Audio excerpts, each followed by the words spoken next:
What is up, my dudes?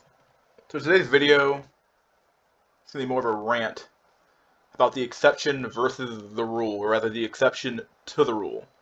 So one thing I don't understand is how people can get these two things.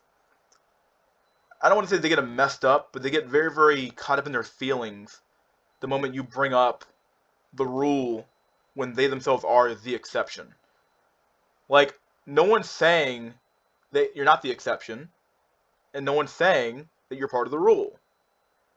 But I guess I do understand why people would balk at the idea of looking at the rule because they're afraid that they get caught up in the rule. So like people look at them and assume that they are the rule.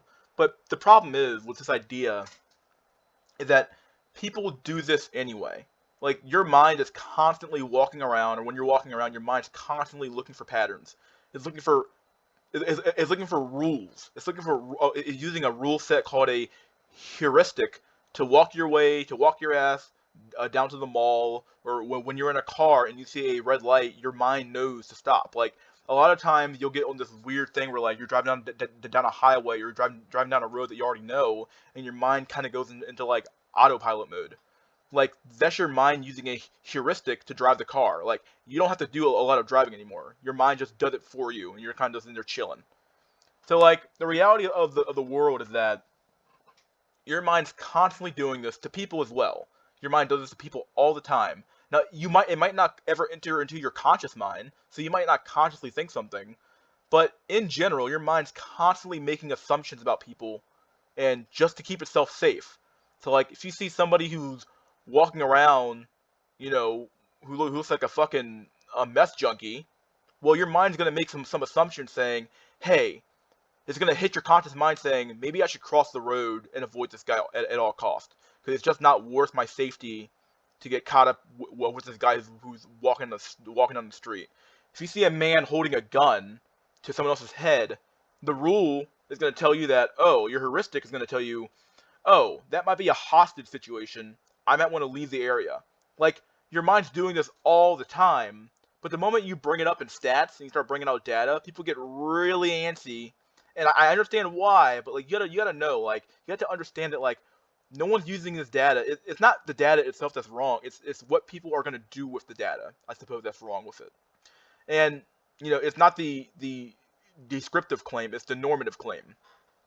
So I guess my whole point of this rant is like trying to like get people to understand that like just because a rule exists doesn't mean that you're gonna be caught up in it. But you will be caught up in it. But it doesn't mean that people are gonna treat you differently than they're gonna treat everybody else. The reality is that a lot of people they don't jump in on the rule. Like if you see somebody doing something, a lot of people will give people the benefit of the doubt. And sometimes that can get you killed, but a lot of times you do this all the time as well. This is another heuristic. It's another rule that you have in your mind. The exception to the rule. The what's it called? The benefit of the doubt is a rule in your mind. This is all happening simultaneously. It's a rule in your mind saying, "Hey, I'm going to give this guy the meth head who's walking on the street the benefit of the doubt that he's not going to attack me." And then you walk by him, and depending on what happens, your mind's either going to make a new rule or keep your old rule of don't trust meth heads. I hope that makes sense. So if he attacks you, your mind knows that shit, I should have followed my fucking gut instinct and avoided this guy.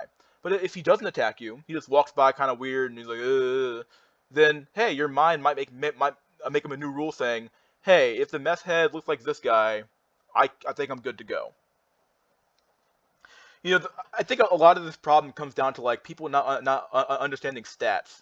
This is all encompassed in the idea of not all or not all X. That the idea that like because an exception exists, the rule no longer applies. Like no, this is not true. The rule always applies. The majority of people are 100 IQ. Standard bell curve. The majority of people fall right in the middle. Okay, so we can make assumptions about people using data. We can make assumptions about large swaths of people using data. Now, when we're talking about a specific individual, well, no, that's when the whole thing breaks down.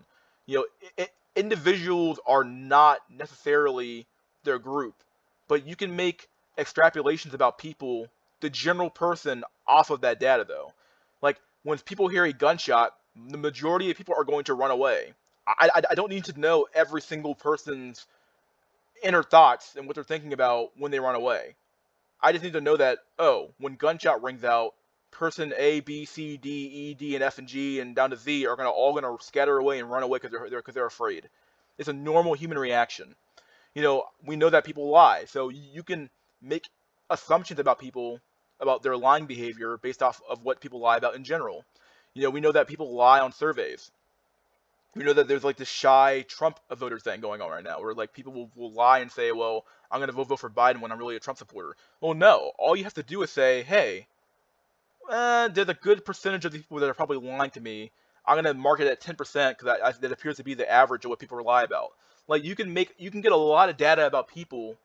Like this is what the black pill is all about: is about taking data that we have and then extrapolating it across a population group and saying, hey, this is how people generally act in a situation. This is how women and men and the whole dating shit generally works when given this set of factors and variables, and we get the output of over here, which is a shitty output or a good output, whatever happens. And then beyond that, like looking at the exceptions, like we also shouldn't ignore the exception as well. Like the exception is extremely important because we can look at the exception and figure out, okay, what does this person here do differently that person A, B, C, D, E, and F didn't do? What did G do? Why is G, who's in that population group, why is he different than A, B, C, D, E, and F? What did he do differently? Now, sometimes it's just luck. It's just plain out dumb fuck luck. But depending on what it is, we can also improve the lives of A, B, C, D, E, and F as well. If we figure out what G did differently, if it's something that we can change in A, B, C, D, E, and F's life, then that's a good exception to implement in society. Or it could be a bad one, because maybe A, B, C, D, E, and F need different types of help that G got, that G doesn't need. Maybe G was just gifted.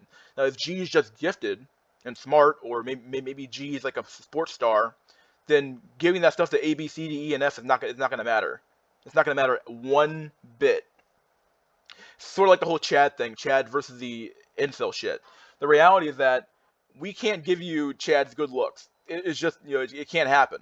We can't, well, we can, but it's gonna cost a lot of money to take your face and reconfigure it to have a chiseled jaw and not be recessed face and big nose gone and bad eyeball, bad eye sockets. It's gonna take a lot of work to reformat your face to look like Chad. It's not the matter that we can't. It's a matter of the input required. Is it worth the output for society? Probably not. Yeah, at the end of the day, I'm only ranting about this because like a lot of people have a hard time with like. I understand why people don't want to be thrown in with the rule, but like you have to understand that like the human mind works this way anyway. Now, it's what we do with the data and information. I guess that's the scary part. Once again, it's all about descriptive, which is describing the world, versus normative, which is what we do in society. So, like, if we find out that a certain group of people is like, I don't know, can get cancer at a higher rate, and there's the exception to that, you would think we would want to study that exception and figure out what did they do differently that the rule didn't do. So that's all I really got to say, guys. This is the Mystery School. Please like, share, subscribe, leave a comment. This video was very, very off the cuff, but I hope it wasn't too rambly. I am working on a new video or a new PowerPoint-like video, so hope you guys enjoyed this one here, and see you guys next time.